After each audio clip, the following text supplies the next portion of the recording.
देखिए, भारतीय जनता पार्टी का एक फॉर्मूला है, उसे कहते हैं वॉशिंग मशीन फॉर्मूला। वो सारी विपक्षी दलों पर, सीबीआई को, ईडी को, इनकम टैक्स को, अलग अलग राज्यों की पुलिस को विपक्षी दलों के पीछे छोड़ देते हैं, उन पर केसेस फाइल कराते हैं। क्यों फाइल कराते हैं? कि वो उन विपक्षी दलों पर दबाव बना के विपक्षी दलों के नेताओं को भारतीय जनता पार्टी में शामिल करें। हमने देखा ही है कि हेमंत बिस्वा शर्मा के तथाकथित भ्रष्टाचार के बारे में भारतीय जनता पार्टी पूरी बुकलेट निकालती थी, लेकिन जैसे ही हेमंत बिस्वा शर्मा भारतीय जनता पार्टी में आ गए, भारतीय जनता पार्टी की वॉशिंग मशीन में धुल गए, तो सारे ईडी के केस खत्म हो गए, सारे सीबीआई के केस खत्म हो गए। शुभेंदु अधिकारी, टीएमसी के नेता, जिनके भ्रष्टाचार पर भारतीय जनता पार्टी ने कई चुनाव पश्चिम बंगाल में लड़ डाले, लेकिन जैसे ही शुभेंदु अधिकारी भारतीय जनता पार्टी में शामिल हो गए तो सारे सीबीआई के केस, सारे ईडी के केस, सारे इनकम टैक्स डिपार्टमेंट के केस खत्म हो गए।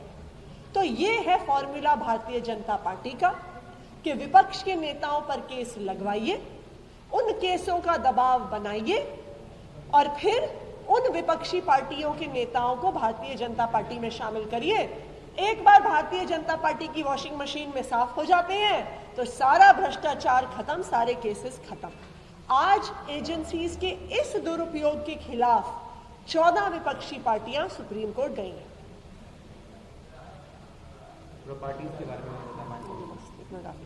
आपको तो बताइए।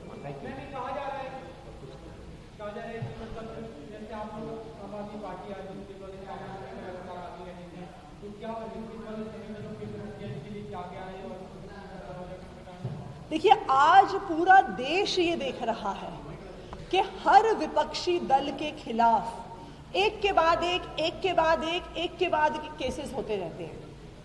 एक तरफ मनीष सिसोदिया है, जिनके घर पर रेड हुई, ऑफिस में रेड हुई, पैतृक गांव में रेड हुई, लॉकर में रेड हुई, 1 रुपया बरामद नहीं हुआ, लेकिन मनीष सिसोदिया जेल में है और उनको बेल नहीं मिल रही है।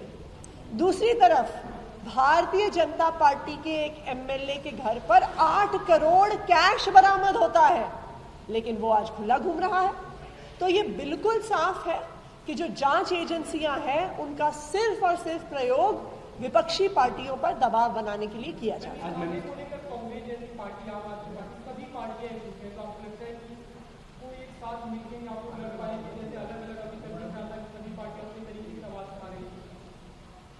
देखिए, बिल्कुल ये कोशिश है कि जहां पे भी हो सके विपक्षी पार्टियां साथ आके भारतीय जनता पार्टी के द्वारा जो तानाशाही चल रही है, जो एजेंसीज का दुरुपयोग चल रहा है, जो लोकतंत्र का अपमान चल रहा है, लोकतंत्र की धज्जियां उड़ाई जा रही हैं, उसका सब मिलकर विरोध करें।